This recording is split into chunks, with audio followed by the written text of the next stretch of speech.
What is up, whammin' and gentle whammin'? Welcome back to the channel, guys. I know it's been a while since I've done something other than duel videos, but I'm going to try to get some other content coming out to you on the other days of the week.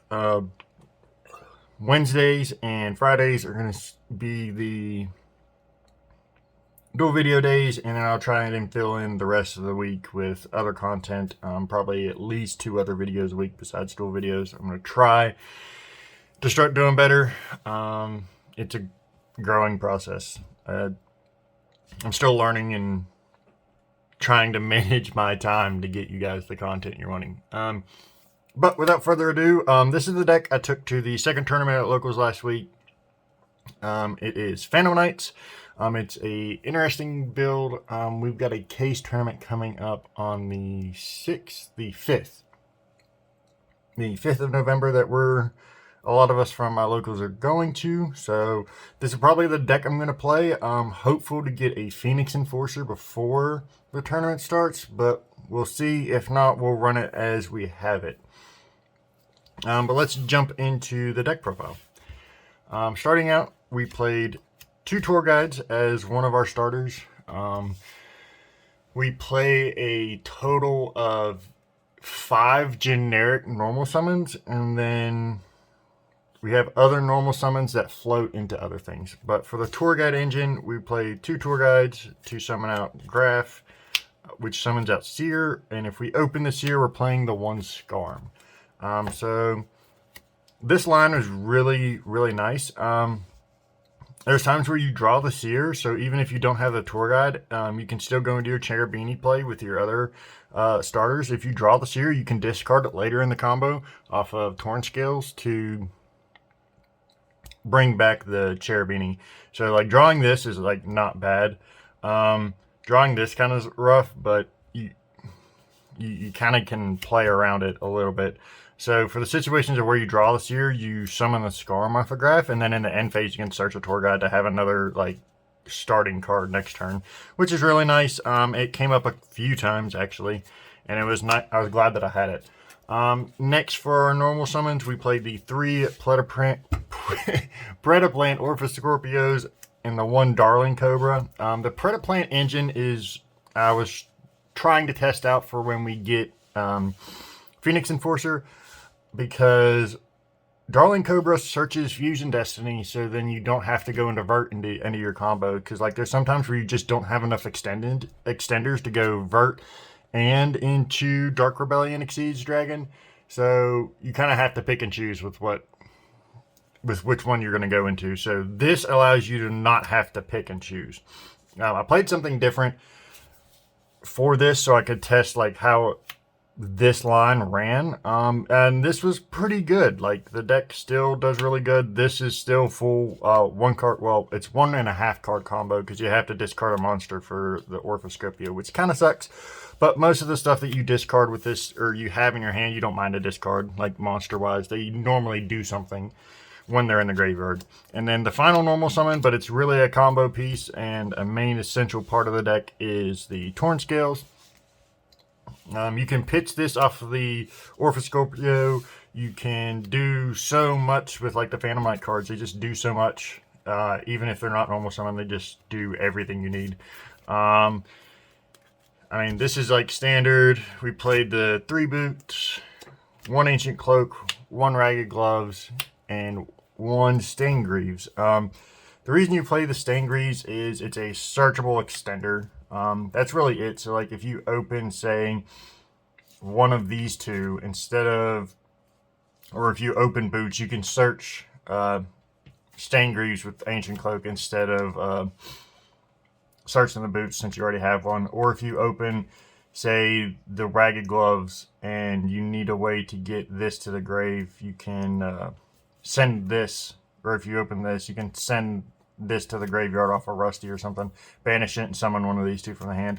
That effect never comes up. I normally just use this as an additional extender, but it worked out pretty well. I like that ratio. Next for monsters, we didn't play a lot of extenders. We just played 3 Wielder, 1 tracker, and then the 3 Kagamusha Knight. I don't feel like we need a crazy amount of extenders. Like, the deck just has built in, like, the line is just so streamlined that the extenders are not necessary. Like, these felt super weak, but, like, these were amazing. Yeah, I don't know what else to say. Like, Kagamusha Knight just flows really well with the deck. These are good. Don't get me wrong, these are good, but these are just by far better because they're a Dark Warrior and you can search them off of Rhoda. It's very nice. And if you're playing against like a Floodgate deck, this flows really well. I played against a Traplich deck round 1, which played Gozen and Rivalry, and it's just like, let it flow. Having this, they go like flipped up. They flipped up the one, I forget which one it is, I think it was Gozen, and like everything was still dark, so like it only shut me off from this, which isn't that big of a deal. But that's it for the extenders, like the main extenders in the deck. Next we'll move on to hand traps that I played. I played 2 Nib, 2 Ghost Spell, 2 Ash, 1 Ogre, and 1 Veiler. Okay, so there's theories for all of this. I played 2 of the high impact hand traps that I wanted to draw. That way I had 1 to draw and 1 to send off crossout designator. Like, these were the ones that like were high impact against me and I felt were like high impact against the meta. I decided to play the 1 Veiler and 1 Ogre because like this is not high impact, but there's times where like this is really strong, and if I've got a read, or if like I'm playing into an opponent's board and they've only got 1 card in the hand and they Veiler me and I have crossout, just why not? In the future, I'm going to play Imperm as well. I didn't play Imperm today, which I feel like I should have, but I'm going to play 1 more Imperm, and that's probably going to be the last hand trap I put in the deck. Ghost Ogre is really cool because coming up, it does really good against Sword Soul, so like it's a really powerful hand trap against that deck. Also, when you're playing into the Tri-Brigade board and they have Appaloosa up, you can E-Telly out a Ghost Ogre because it's a Psychic, and you can either use it as an extender because you can summon it off of E-Telly, which is kind of crazy, or you can just summon it and then start going your combo. When they try to negate with Appo, you just tribute your Ghost Ogre and continue to play. So, like, then you only have to worry about Revolt, and if they waste Revolt on Ghost Ogre, then that's fine. Like, who cares? And then we played the 2 bricks, the Red Eyes and Dark Magician. Obvious because we're playing the Goon package. Next up, we're going into spells. Into protecting your hand spells or protecting you from getting blown out by hand traps. We played the Triple Tactic Silence, 3 Crossout Designator, and 1 Called by the Grave. So I had the deck streamlined down to 40 cards with no hand traps and no designators, and then I bumped the deck to like 52 because I wanted to play, well, I felt like I needed to play crossout. In test hands, I was drawing like this engine way too much, so I wanted to bump the numbers up in the deck, that way I wouldn't be drawing it. And the hands where I just drew 1 of these was very consistent because 7 copies you should see at least 1 in your opening hand, even if you're playing a ridiculous number like 52 cards. Seeing 1 in your opening hand is perfection. There was a game, I think it's on stream, I think it's the final round, where I was playing against Melfi Tri-Brigade. I had Designator in hand, and he double hand trapped me, and I still ended on my normal board. And I just chose not to cross out because like the only card that I was afraid of at that point was Nib. So I just like held the cross out in case he had the Nib.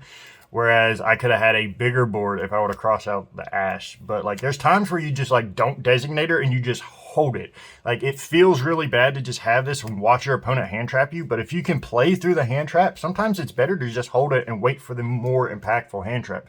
Like if he went, I'm pretty sure he went Veiler, Ash, and then if he would have nibbed me, it would have blown me out if I would have like crossed out of the Ash. But he didn't have the nib, so this was just like dead, and I just like wasted it and ended up discarding it off of Nibiru. But that's fine. At the same, or not Nibiru, but Dragoon. But at the same time, like that's fine. Like I know my combo is going to go off, and if he nibbed me, I had cross out for the nib, and I was going to be able to search a Fog Blade to discard for the Dragoon. But yeah, card's really strong. But it's also very reliant on knowledge of how to play this card. Like, it's it's in a really weird place right now. I definitely don't think it's worth the, what is it right now? Is it still at 65? I think it's been slowly creeping down. I think it's going to drop down to 30, and that's about the right price range for this card. Like, it's good, but in the current format where everything's so wide open, I don't think it's that good. Well, the card's busted. Don't get me wrong. That card is busted. On to the next bunch of spell extenders. We obviously play the 2 E-Telly because it came to 2. This card's cracked. Just summon out an ogre, summon out a psychic, and then just like go full combo is really, really strong. And then we played the 1 instant fusion. This was our 1 target for the Predator Plant engine to add as an extender. I've got we just summoned out a level 3 fusion to extend further to make a rank 3 or whatever. Yeah, it's just a extender. A searchable extender. In the future, this is going to become the Fusion Destinies. We played the 1 Bricky Ref. This card is dog shit. Like, I can't wait to not have to play this card. Like, Dragoon is absolutely insane, but this card is hot freaking garbage. I can't wait to not have to play this card anymore. It's going to be so nice. I think it was like round 2. I played against VW, a buddy of mine, Wes, who's a very good player. I think it was game 2. Yeah, I had won game 1. We go into game 2. I open Ref, double droplet, boots, and something else. Like, I don't know. Oh, Twin Twister. So I go Twin Twister away the 2 back row, or droplet the 2 of his monsters because he ended on the normal virtual world board of Kaliga, Crystal Wing, and something else. So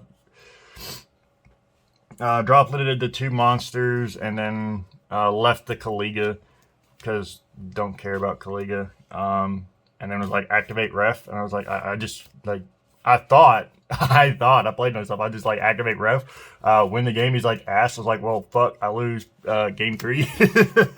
So that card's really bad. And then finally we played the 1 Rhoda to search out the Kagamusha Knight or whichever Phantom Knight we need. This card's like cracked. I wish we could play more of it. And then the final combo piece is the Rank Up Magic Force. It doesn't suck to draw this card. It's nice to not have to search it sometimes, but this card's like okay. The thing it summons is pretty cracked, so you play that. We played the 3 Fogblade, 1 Shade Brigadine, and I played the 1 Wings. I feel like it's important to have 2 names to send on your turn 1 to have combo extension. Yeah, like the deck, like having both is really nice. I normally just send this first, that way I have multiple Fogblades to like set and utilize and use this on your turn 1 for your turn 1 combo. This, I'm on the fence about this. Like, it's good. It's nice to set this and then have an extender to make the app. But, like, I don't know if this, like, 100% needed. But, like, it's good. It's good. Don't get me wrong. It's a nice extender. But, like, I want to test around with, like, setting this sometimes instead of this. Because, like, sometimes you don't set this because you don't need the extender to get into the Appaloosa, or you don't have the space, or not the space, but like you don't have the extenders to get app and your Dragoon. So sometimes you just like set a Fogblade to have an additional interruption, and then you just send the Burning Abyss dude and something else and make the vert. It all depends, but like this card is not as strong as it used to be, I feel like, but this definitely has been coming in a lot, pretty clutch lately. Moving on to the extra deck. This is probably very streamlined. We got our Dante and our tokens. I feel like this is standard, but like if I'm incorrect, please tell me I'm incorrect. So 1 Cherubini, because this is the first thing you go to in your combo. 1 Vert to summon the Goon. 1 Unicorn. 1 Rusty. 1 App. Like, you have to play App to play through hand traps right now, unless you just want to risk playing through hand traps or getting nibbed.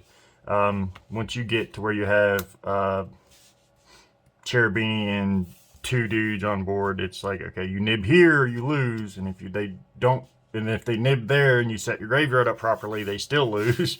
But it makes your end board a lot better. Access code, just because you want to kill, and when the turn comes back to you, 1 Levier, you use it as a combo piece. I'm probably going to bump this up to 2 once the boy comes out. Phoenix Enforcer. 2 break swords, because break sword freaking cracked. This card's so good.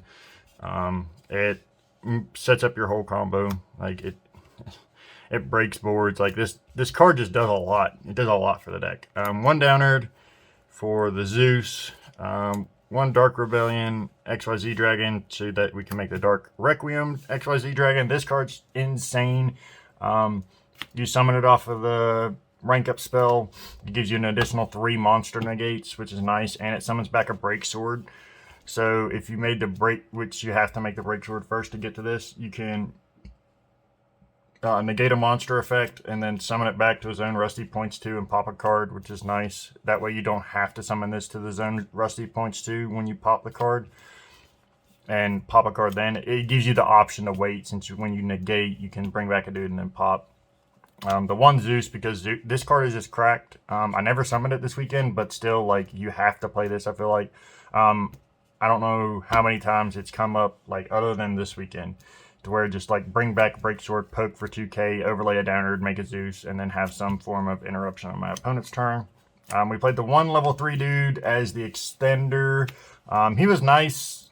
Never really came up that much, but I wanted to have, like, usable cards in the deck for testing out the Predator Plant engine, which the Predator Plant engine went fairly well. Yeah, I really enjoyed it. And then the 1 Dragoon. Hopeful this is going to become a Phoenix Enforcer for the Case tournament. I feel like Phoenix Enforcer in this deck is going to be a lot better than Dragoon is, just because of the fact of you can search out the Fusion Destiny and then go full combo, and if you get nibbed, you get nibbed. You just windmill slam the Fusion Destiny and say, okay, can you play through a Scrap Dragon on your turn? Because, like, that's the problem with Red Eyes Fusion, is you can't ref after you've gone full combo. You have to go vert to ref, whereas with Fusion Destiny, you can just activate that thing at the end of after you've gone full combo. And finally, for the side deck, we played 3 Godarla, because a lot of people were on Barrier Statue at the shop, so we had to play Godarla. Yeah, it just literally for Barrier Statue deck, and anything that's just, like, problematic, you side this in, like this and Droplets, like, handles problematic boards. Especially for the fact that, like, you can go Droplet, clear 2, this over the 3rd. That way you're not clearing out your entire hand. Then you go full combo, make a Goon, pop the Godarla and something else on their field, and burn them for massive damage and kill them. Next we played 3 Lancia, because Tri-Brigade's really popular at our shop. So Lancia is, like, really strong against that deck. You wait till they normal summon the Curaz, chain to the summon, just like Lancia, make them cry. Normally, let them get their grave loaded up, and then wait till they commit to the normal summon. That way you don't get blown out by Gamma, because Gamma's really popular right now. So, like, this, you do this while they have a monster. So, like, if you do this, or if they let you do this and you hand trap them again and they Gamma you, they just, like, get free Gamma, which is really, feels really, really bad. I don't like Gamma. We played 1 Duster for spell and trap removal. Played 3 Twin. I probably could cut the Twin, because I've already got a lot of back row hate in the deck, in the side, in the form of Lightning Storm as well. I don't know, like, if this is correct. I really like Lightning Storm. This card's very versatile. I really like Duster. There's times where, like, I want Twin, but I don't know. I have a lot of, like, back row deck hate. I really hate, like, Floodgate decks, so, like, I don't want to play with them. So I wanted to have ways to just, like, push through back row if I had to. It came up to where, like, I drew both of these against the back row player. Probably one of the better players at the shop. He's just on a list right now that he thinks is really strong, which is. I just sacked the shit out of him round one. I opened Duster and Lightning Storm in game 3. I go Duster. He judgmented, or no, he went Trap Trick, Set Waking the Dragon, Dustered it away, and then he just messed up and summoned the Warrior from another planet in attack position, so I just Lightning Stormed away the Lost Warrior from another planet. So that was pretty freaking cracked. I got really lucky there that he just made a small misplay. If he would have summoned in defense, I probably would have got blown out by that. Yeah, that's kind of cracked. And then the final card is obvious, the Forbidden Droplet. We pulled our second ulti droplet from the OTS box tournament we had the other day, and we traded the 2 ultis for a playset of secrets because I needed a playset. I don't care about rarities at this point. I'm just trying to get the most competitive cards that I can. The deck performed at normally well. Less bricks than normal. The deck still can brick. I'm pretty sure in the last round, myself and the Melfi player, Melfi trial player, both bricked pretty hard. But yeah, like the deck's really, really good right now, I feel like. It's only going to get better with Fusion Destiny. Yeah, there's not much else I can say about it. Like, it's just going to get better when the next set comes out, I feel like.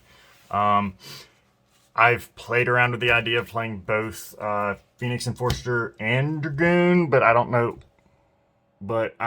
if that's going to be the optimal line. We'll see. I'm going to fiddle around with it more. I'm definitely going to be playing Enforcer over Dragoon at the case tournament, just because I feel like consistency is the biggest thing with this deck. If I can consistently at least end on something other than a nib token, then we're going to be good.